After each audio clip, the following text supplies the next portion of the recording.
CUT special series में एक बार फिर से आपका स्वागत है। इस एपिसोड में हम उन प्रश्नों को देखेंगे जो आपके परीक्षा के लिहाज से बेहद महत्वपूर्ण साबित हो सकते हैं। तो चलिए शुरुआत करते हैं। भारत की चौथी परमाणु ऊर्जा चालित बैलिस्टिक मिसाइल पनडुब्बी का कोड नाम क्या है? A INS Arighat, B INS Arihant, CS4, D INS Aridhaman. इस प्रश्न का सही उत्तर है विकल्प CS4। चलिए देखते हैं इसके विश्लेषण को। भारत ने 16 अक्टूबर को अपनी चौथी परमाणु ऊर्जा चालित बैलिस्टिक मिसाइल पनडुब्बी का जलावतरण किया, जिसका कोड नाम S4 है, जिससे उसकी परमाणु प्रतिरोधक क्षमता मजबूत हुई है। अगला प्रश्न है, राष्ट्रीय जल पुरस्कार पहली बार किस वर्ष शुरू किए गए थे? ए 2018, बी 2019, सी 2020, डी 2021। इस प्रश्न का सही उत्तर है विकल्प ए 2018। चलिए देखते हैं इसके विश्लेषण को। राष्ट्रीय जल पुरस्कार पहली बार वर्ष 2018 में जल शक्ति मंत्रालय के तहत जल संसाधन, नदी विकास और गंगा संरक्षण विभाग द्वारा लॉन्च किए गए थे।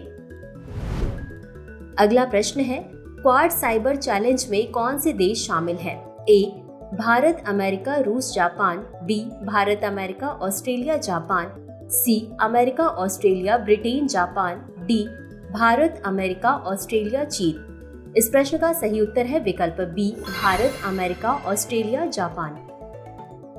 चलिए देखते हैं इसके विश्लेषण को। क्वाड साइबर चैलेंज जिम्मेदार साइबर पारिस्थितिकी तंत्र को मजबूत करने और साइबर सुरक्षा जागरूकता बढ़ाने के लिए भारत, अमेरिका, ऑस्ट्रेलिया और जापान की एक संयुक्त पहल है। अगला प्रश्न है, जेड मोड सुरंग कहाँ स्थित है? ए जम्मू, बी सोनमर्ग, सी द्रास, डी लेह। इस प्रश्न का सही उत्तर है विकल्प बी सोनमर्ग। चलिए देखते हैं इसके विश्लेषण को। जेड मोड सुरंग श्रीनगर सोनमर्ग राजमार्ग पर स्थित है और यह सोनमर्ग स्वास्थ्य रिसोर्ट को मध्य कश्मीर के गंदेरबल जिले के कंगन शहर से जोड़ती है। अगला प्रश्न है, NCR में ग्रेडेड रिस्पांस एक्शन प्लान को लागू करने के लिए कौन सा संगठन जिम्मेदार है? ए राष्ट्रीय हरित अधिकरण, बी केंद्रीय प्रदूषण नियंत्रण बोर्ड, सी वायु गुणवत्ता प्रबंधन आयोग, डी पर्यावरण, वन और जलवायु परिवर्तन मंत्रालय। इस प्रश्न का सही उत्तर है विकल्प सी वायु गुणवत्ता प्रबंधन आयोग। चलिए देखते हैं इसके विश्लेषण को। GRAP के चरण 2 को लागू करने का निर्णय NCR और आसपास के क्षेत्रों में वायु गुणवत्ता प्रबंधन आयोग की उपसमिति द्वारा लिया गया था।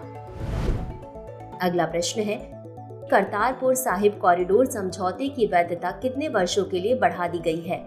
ए 3 वर्ष, बी 1 वर्ष, सी 2 वर्ष, डी 5 वर्ष। इस प्रश्न का सही उत्तर है विकल्प डी 5 वर्ष। चलिए देखते हैं इसके विश्लेषण को। भारत और पाकिस्तान ने करतारपुर साहिब कॉरिडोर पर समझौते की वैधता को 5 वर्ष की अतिरिक्त अवधि के लिए बढ़ाने पर सहमति व्यक्त की है, जिससे तीर्थ यात्रियों के लिए कॉरिडोर का निर्बाध संचालन सुनिश्चित हो सके। अगला प्रश्न है, पश्चिम हिमालय में नई खोजी गई स्नेक प्रजाति के लिए सुझाया गया सामान्य नाम क्या है? ए हिमालयन पिट वाइपर, सी हिमालयन कोबरा, सी डिकैप्रियो का Himalayan snake, D brown Himalayan snake. इस प्रश्न का सही उत्तर है विकल्प सी डिकैप्रियो का हिमालयन स्नेक। चलिए देखते हैं इसके विश्लेषण को। हाल ही में पश्चिमी हिमालय में स्नेक की एक नई प्रजाति की खोज की गई है। इसका नाम हॉलीवुड अभिनेता और निर्माता लियोनार्डो डिकैप्रियो के नाम पर रखा गया है। अगला प्रश्न है, अटलांटिक मेरिडियनल ओवरटर्निंग सर्कुलेशन पतन के संभावित परिणामों में से एक क्या हो सकता है? ए वैश्विक तापमान में वृद्धि, बी उत्तरी गोलार्ध का ठंडा होना, सी ग्रीन हाउस गैसों में वृद्धि, डी वर्षा वनों का विस्तार। इस प्रश्न का सही उत्तर है विकल्प बी उत्तरी गोलार्ध का ठंडा होना। चलिए देखते हैं इसके विश्लेषण को। AMOC के पतन के परिणाम स्वरूप उत्तरी गोलार्ध ठंडा हो जाएगा, जिससे क्षेत्र में मौसम के पैटर्न और पारिस्थितिकी तंत्र प्रभावित होंगे। अगला प्रश्न है, उभरते बाजारों और विकासशील अर्थव्यवस्थाओं के लिए विकास पूर्वानुमानों को बढ़ावा देने के लिए किन 2 देशों ने सबसे अधिक योगदान दिया? ए भारत और रूस, बी चीन और जापान, सी ब्राजील और दक्षिण अफ्रीका, डी संयुक्त राज्य अमेरिका और जर्मनी।